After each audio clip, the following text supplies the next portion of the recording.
Assalamualaikum warahmatullahi wabarakatuh. Waalaikumsalam warahmatullahi wabarakatuh. Ila mu'alif al-Fatihah. A'udzu billahi minasyaitonir rajim. Bismillahirrahmanirrahim. Alhamdulillahi rabbil alamin. Ar-Rahmanir Rahim. Maliki yaumiddin. Iyyaka na'budu wa iyyaka nasta'in. Ihdinas siratal mustaqim. Siratal ladzina an'amta 'alaihim ghairil maghdubi 'alaihim waladdallin. Amin. Bismillahirrahmanirrahim. Qul ja'al haqqu wa zaqal batil innal batila kana zahuqa. Qala mu'alif rahimahullah asalisu ma'ala asfalil khuffi min najasatin la yakhlu at-tariqu anha fayufa inda ba'dadalqi lil hajati. Najis yang nomor 3 yang dima'fu dalam arti walaupun ada sisa-sisa najis tapi diampuni jikalau kita sholatnya itu tetap sah. Kalau kemarin yang nomor 1 yaitu bekas peper atau istijmar, yaitu ketika kita menghilangkan najis kita baru berak atau baru kencing memakai kerikil bukan memakai air, lah ini ada sisa-sisa najis itu dima'fu. Kemudian kemarin yang nomor 2 adalah lumpur-lumpur di jalan-jalan atau tanah atau debu di jalan di mana itu ada campuran kotoran, entah itu kotoran kambing, kotoran kucing, kotoran kuda dan lain sebagainya, atau debu atau asap dari sampah di mana sampah itu adalah materinya dari kotoran kambing. Biasanya kan orang desa-desa itu kan dibakar kalau sudah kering. Nah, itu tidak apa-apa. Ya najis tapi dima'fu. Nah, yang nomor 3 yaitu najis yang berada di muzah. Kalau di sini tuh muzah tidak terbiasa tapi sepatu ya. Jadi najis yang ada di bawah sepatu. Di mana jalan ini, dalam arti jalan-jalan itu kan mesti banyak, apalagi yang dilewati kuda, yang dilewati kalau dulu, tapi kalau sekarang kelihatannya nggak pakai ada. Kalau dulu itu banyak dilewati kerbau, sapi, itu kan kotorannya tuh di jalan-jalan maplok, kotorannya banyak kalau kerbau itu kali. Kalau kuda tidak seberapa, cuman kalau kuda itu sambil berjalan lari itu di mana-mana. Lah itu andikan ada sedikit, tapi setelah sebelumnya itu sepatu atau muzahnya itu dibersihkan terlebih dahulu. Misalkan ada sisa-sisanya itu dima'fu, diampuni. Jadi aslinya ini sholat nganggo sepatu itu boleh wae. Misalkan hawa dingin, cuman sebelumnya itu sepatunya itu bersih. Jadi sepatu kan kandel, kalau muzah itu tipis. Karena apa? Ketika sholat itu tidak disyaratkan kaki itu harus terbuka. Jadi misalkan sholat tuh nganggo sepatu, asalkan sepatunya tuh suci, itu sah. Ya ini andikan ada, kan namanya sepatu muzah itu kan untuk jalan toh. Lah misalkan kena sedikit, pokoknya sebelumnya itu sudah dibersihkan, bahasanya sudah disukan, kok masih ada sisa-sisa yang sukar untuk dihilangkan, itu dima'fu. Kemudian yang nomor 4, najis yang dima'fu yaitu damul barohis makola minhu au kathuro, yaitu darahnya nyamuk Barohis itu lemut atau nyamuk. Baik itu darah dari nyamuk itu banyak ataupun sedikit. Ya tentu kalau banyaknya nyamuk itu kan tidak sampai mengalir kan tidak. Kalau sedikit ya mungkin warnanya saja itu yang merah. Illa idza jawaza haddal adati sawaun fi saubika au saubi wairika falabistahu. Jadi darah nyamuk itu dimakfu baik itu di pakaian, di badan atau tempat sholat.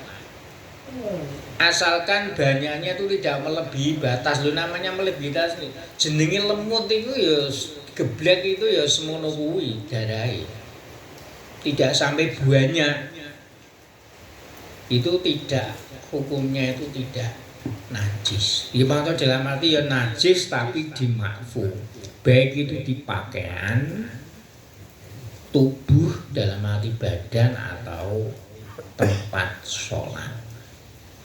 Ini dimakfu damul barohis. Selain barohis itu apa? Kalau dulu itu tinggi ya, tinggi itu apa kutu.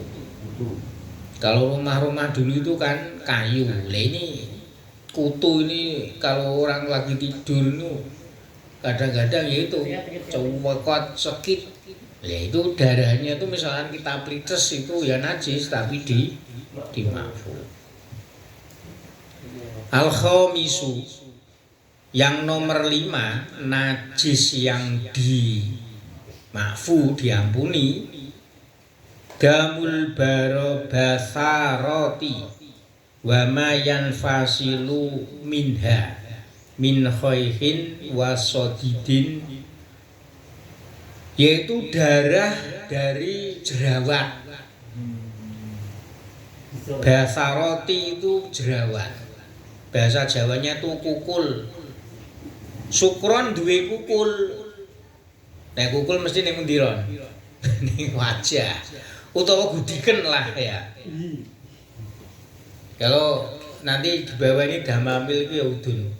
Lah ini darah jerawat atau yang putus. Ini jerawat kan mesti ana apa niki jenenge paling. Itu pilihlah. Ya, atau darahnya atau nanahnya. Ini kok pisah dalam arti pisah ini asalnya di wajah terus melekat di tangan, itu namanya kan pisah. Pisah dari wajah ke tangan. Ya ini walaupun demikian ini hukumnya itu adalah dimakfu. Baik itu darahnya itu berupa darah merah maupun darahnya itu berupa darah putih. Sodidin itu nanah. Jadi sekarang namanya entah wanita atau pria itu kan kalau masa puber itu kan banyak sekali jerawatnya. Mesti tangannya itu usil, nggak bisa tenang. Nyekel-nyekel wong wis tuwa kadang ya ngono. Setelah kumis atau jenggot ini kita cukur kadang-kadang sambil tumbuhnya apa itu namanya tumbuhnya rambut itu juga disertai dengan tumbuh jerawat. Ini misalkan kita pegang-pegang kan tidak bisa, tangan itu maunya itu usil pegang terus atau memencet terus. Ini misalkan ada darahnya itu dimakfu. Wadhalaka Ibnu Umar radhiyallahu anhu basrotan ala wajihi fakharaja min hadamu wa sholah walam yasil. Suatu ketika sahabat Ibnu Umar itu bahasanya tuh menggosok atau mengerok kukul yang ada di wajahnya. Kemudian beliau keluar karena sebab kukul atau jerawat ini digosok oleh sahabat Ibnu Umar, maka keluarlah yang namanya darah. Dan sahabat Ibnu Umar ini lalu sholat dan beliau tidak membasuh darah tersebut. Jadi kesimpulannya apa? Darah tersebut berarti itu ya tetap najis tapi dimakfu. Wa fi maknahu ma yatarassahu min latohati damamili allati tadumu ghaliban. Begitu juga darah daripada jerawat, yaitu darah-darah yang jibrat. Jibrat itu bahasa Indonesia apa ini? Ya, yang muncrat lah di sekitar apa udun apa? Bahasa Indonesia ini paling bisul. Bisul. Di mana secara umum bisul ini akan selalu keluar darah. Nah ini misalkan di sekitar bisul itu kok ada darah-darahnya, ini asalkan tidak sampai mengalir loh, ini hukumnya juga dima'fu. Wa kadzalika atharul fasdi ilama yaqau nadirun min jirohin aw ghairihi fayulhaku bidamil istihadoti. Begitu juga di ma'fu, yaitu darah bekas cantruk. Cantruk itu kalau sekarang bahasanya itu apa? Bekam. Itu kan misalkan darahnya bekas, kalau yang banyak kan mesti ada ono wadahi. Ya istilahnya itu misalkan ada bekasnya wis tinggal sisa-sisa lah, itu misalkan tidak dibersihkan itu dima'fu. Ya, kecuali kalau memang langkahnya itu apa? Ya kita mungkin punya apa itu paling punya luka. Luka itu mengalir darahnya terus menerus. Nah, ini kalau mengalir darah terus menerus ini sama saja dengan darah istihadah. Dalam arti apa? Itu sudah menjadi kebiasaan dan itu tidak dima'fu. Harus istilahnya itu harus dibersihkan. Wala yakunu fi ma'nil baroti allatil lahil insanu anha fi ahwalihi. Dan misalkan tidak termasuk di antara jerawat-jerawat itu, yaitu ketika kita misalkan keluar darah, ya kuping ini keluar nanah, bahasanya Jawa itu kopoen atau mungkin hidung itu mimisen, ini juga harus dibersihkan. Wa musamahatu syar'i fi hadhin najasati al-khamsi tu'arifuka anna amro toharoh ala tasawwi. Nah, mengapa syarat-syarat Islam ada darah-darah jumlahnya 5 ini yang kita sebutkan itu kok dima'fu? Darah jerawat, kotoran di jalan-jalan itu ketika kita kena kecipratan, kemudian darah kukul, kemudian bekas kita itu bersuci istinja memakai kerikil, itu kok dima'fu, itu gimana? Ini menunjukkan bahwa kita diperintahkan untuk bersuci, gitu. Anna amrot toharoh, kita diperintahkan bersuci itu sebenarnya itu mudah. Jadi tidak seperti diantara orang-orang awam yang kita lakukan. Nanti di jalan kebelet nguyuh terus ngadeg nguyuh ning ban misalkan. Ini nggak baik sekarang, apalagi banyak rest area. Jadi orang bersuci itu sebenarnya mudah dan itu menyehatkan. Apalagi kalau bisa ini kita kalau kencing itu kalau bisa ojo karo apa paling ojo jangan sampai dengan berdiri. Kalau bisa itu dengan jong. Kalau bisa itu. Tapi misalkan kalau posisi tidak bisa ya nggak apa-apa dengan berdiri, karena dalam kitab Bulughul Maram itu disebutkan suatu ketika Rasulullah juga baul kencing itu dalam posisi berdiri. Tapi yang baik itu kalau bisa itu sambil jong. Istilahnya itu kandung kemihnya itu misalkan mengeluarkan air seni itu benar-benar tuntas. Karena dalam hadis ya yang saya sering baca di Lumarum itu ya termasuk sisa ahli kubur yang paling berat itu ya karena najis ini, sisa-sisa najis kalau membersihkan itu kurang bersih. Jadi mengapa ada ma'fu bahwa menghilangkan najis atau bersuci itu sebenarnya itu mudah. tidak dipersulit oleh agama gitu loh. Wa ma ubdiya fiha waswasatun la aslalaha. Sedangkan cara toharo sing gawe model-model ngengel-ngengel dhewe. Ya. Misalkan namanya wudhu atau bersuci, kudu airnya tuh keran mengalir. Lho kolah kan nggak apa-apa, yang penting ada 2 kolah. Itu sebenarnya adalah pemikiran-pemikiran yang timbul keraguan-raguan atau was-was yang tidak ada dalilnya. Yo bersuci digawe gampang ae. Ora kudu keran sing apik, kudu sing apa ku jenenge sing idealis. Kudu ana panculane. Misalkan WC kloset iku kudu ana petesane. Sing paling enak iku asline yo kolah ana ciduke, kok dicemplung ning ngene ya tidak apa-apa. Misalkan banyune nganti soklate jane iki ora apa-apa, tetep suci. Karena yang merubah warna air itu adalah barang suci. Asalkan wis ora pokoknya asalkan banyu ora jenenge banyu teh, banyu kopi. Ini tetap suci dan mensucikan. Jadi apa itu namanya perbuatan was-was itu harus kita hilangkan. Agama itu mudah tidak mempersulit.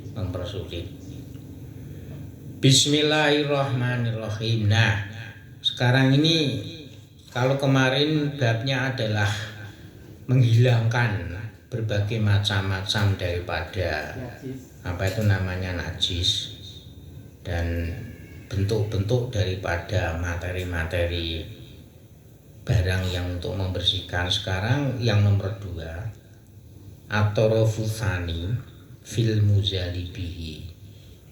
Kalau sekarang kemarin kita apa atau bentuk-bentuk najis itu. Nah, sekarang bagaimana cara menghilangkan najis dengan apa? Ya, materi yang dibuat untuk bersuci itu apa? Wa imma jamidun wa imma ma'ihun. Jadi materi atau barang yang untuk menghilangkan atau untuk bersuci.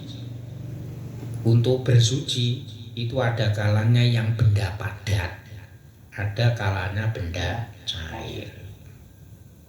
Nah, amal jamidu fahajarul istinjai. Kalau kita itu menghilangkan hadis bersuci wali, orang ini tidak menghilangkan najis ya, berarti menghilangkan hadas bersuci. Memakai ya menghilangkan hadas ya menghilangkan najis sama saja. Kalau yang bendanya itu benda padat, berarti benda keras, yaitu batu. Ketika kita itu istinja itu menghilangkan najis tapi tidak memakai air, itu namanya Tapi ning Indonesia iku ora mungkin mergone kono-kono iku murah bah. Ya kalau mungkin di Arab Saudi memper wong sana itu kondisinya tanah itu padang pasir, kondisi tanahnya itu batu. Mencari sumber mata air itu sukar, sulit. Ya itu mungkin saja. Jadi yang jelas materi yang pertama yaitu benda padat, yaitu batu. Wa huwa mutahhirun tadhirun tahfifun. Jadi kita itu menghilangkan najis dengan materi batu ini atau benda padat. Ini benda padat, batu ini benar-benar suci dan mensucikan. Dan ini adalah sebuah keringanan. Tapi bisyarti ayakuna solban munsyikon wero muhtaromin. Tapi benar-benar materi padat ini adalah syaratnya harus keras. Jangan sampai kertas nek iso iki. Nek kertas kan ora keras. Cuman istilahnya itu meresap gitu aja wali. Munsyikon dan benar-benar bisa membersihkan. Jadi ora kok watu sing kasar. Mesti kasar iki sing nek watu batu karang itu kan pentul-pentul. Lah ini gawe apa jenenge gawe paper kan suka. Dan syaratnya yang berikutnya yaitu wero muhtaromin. Misalkan begini, misalkan ini ya, mas dengan perak jelas tidak bisa, karena itu halus, tidak bisa meresap. Jadi misalkan cewek peper istinja memakai uang logam atau uang emas ini nggak bisa. Karena apa? Materinya itu halus, tidak meresap. Begini misalkan. Jadi ada batu ora kok digawe reca. Misalkan batu ini untuk apa ya istilahnya itu untuk vas bunga. Nah ini kan namanya itu muhtarom. Ini berharga gitu loh maksudnya. Nah, ketika ini berharga atau keramik lah mungkin ya. Ini ketika berharga ini dibuat paper nggak boleh. Ya andekan itu ada mata uang itu terbuat dari batu, tapi mata uang ini ono regane misalkan mata uang dari batu itu harganya itu misalkan itu 1.000 walaupun 1.000 ini atau mungkin ya 10.000 tukar uang tapi materinya ini ada tulisannya dari lah ini mata uang tuh tukar jual beli kok digawe paper nggak boleh karena apa ini muhtarom dimuliakan ada harganya boleh bisa wali ya ini bang men apa orang kira-kira cowek lho cowek kok gawe nyambel bendino terus kok pecah tek gara-gara apa pengen paper nggak boleh itu mulia digawe nyambel kok dipecah mau digawe nggak boleh jadi ghairu muhtaromin tidak dimuliakan tuh maksudnya itu apa ya kuwi wong digawe nyambel gawe ngulek kok dituthuk digawe paper nggak boleh karena itu muhtarom itu namanya dimuliakan. Itu tadi yang materinya itu keras atau padat. Tapi kalau dalam kitab lain ya misalkan kreweng seperti pecahan genteng atau pecahan apalah itu boleh. Syaratnya pecah. Kok juga genteng utuh pengen paper kok pecah prek enggak boleh. Itu karena genteng dimuliakan ada harganya, ada manfaatnya. Wa ammal ma'iatu falat tazalu anak falat tazalu ya an-najasati bisyai'in minha illal ma'u wala kullu ma'in balit tahiru alladhi yatafahasu taghayyuruhu bimukholati ma yastami anhu. Sedangkan materi untuk menghilangkan najis ataupun hadas yang bentuknya itu cair ini tidak ada lain yang bisa menghilangkan najis adalah air. Ya. Dan semua materi-materi yang cair wala kullu ma'in dan tidak semua barang yang cair itu bisa menghilangkan najis dengan gambaran di apa itu namanya tercampur dengan sesuatu sehingga air itu sendiri kemutlakannya itu hilang. Contohnya ngeten. Ono banyu. Banyu sak ketel. Terus ini suci to wali. Tapi banyu iki kok terus dikei kopi, akhirnya itu wis ora dadi banyu murni malah dadi nika kopi. Lah ini saya kopi. Ya tetap suci wali. Ya. Tapi tidak mensuci.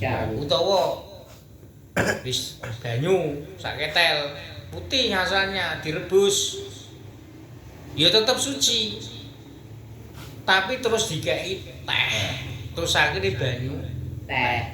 Dengan adanya ini loh. Ya suci tapi tidak mensuci. Kan mena apa meneh kira-kira. Ini jadi kemutlakannya itu hilang gitu loh. Di mukhawalati ma yastagni anhu. Jadi tidak semuanya barang cair, tidak semuanya air ini bisa menghilangkan najis itu tidak, atau bisa menghilangkan hadas itu tidak. Karena ada kemasukan barang, tercampur barang sehingga barang ini menghilangkan kemutlakannya air. Tapi nek kita mengambil air diolah diwadahi ketel, pengen wudu dicurke itu kan boleh. Oh iya. Walaupun kita menyebutnya banyu kendi, itu lah kendine, tapi kalau airnya itu tetap air. Banyu kok ini galon, banyu galon, galon kan wadahi. Dalam arti materi airnya sendiri itu tidak mutlak. Misalkan kopi, sampean kok kani gelas ya jenengane kopi, seleke kok ketel ya kopi, seleke piring ya tetep kopi. Jadi ora pengaruh dengan wadahi. airnya tetap kopi. Ono tambah-tambahane kopi iki lho, dadi suci tapi tidak mensucikan. Wa yakhrujul ma'u ani thaharah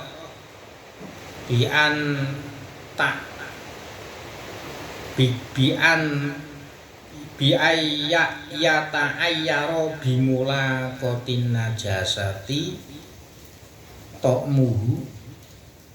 Oh bi'ayya tahoyyara ini bukan bi'ayya tahoyyara bimula qatin najasati ta'muhu aulaunuhu aurihu. Fa illam yatahoyyar bimula qatin najasati ta'muhu aulaunuhu aurihu lam yajus. Dan termasuk ini termasuk dikecualikan wa yakhrujul ma'u anit thaharah. Ini bila ada air kejatuhan najis sehingga rasanya, warnanya atau baunya ini berubah, maka air ini tidak bisa menghilangkan najis. Fa'ilam yatahoyar, tapi air ini air ini ya rasanya, warnanya, baunya ini tidak berubah, maka air tersebut juga tidak najis. Ini kalau dalam fikih biasa itu syaratnya itu harus ada 2 olah. Jadi dibaleni meneh ana banyu kecemplungan najis, ambune mungkin pesing, rasanya mungkin asin, atau warnanya mungkin kuning. Ini air ini najis, otomatis najis. Mbah aire akeh, mbah aire sithik, sing penting berubah salah satu. Tapi kalau airnya ini tidak berubah, rasanya tetap anyep, tawar, warnanya tetap bening jernih, kemudian baunya tetap biasa, tidak ada baunya, air kan ora ana ambune to. Maka air ini hukumnya adalah suci.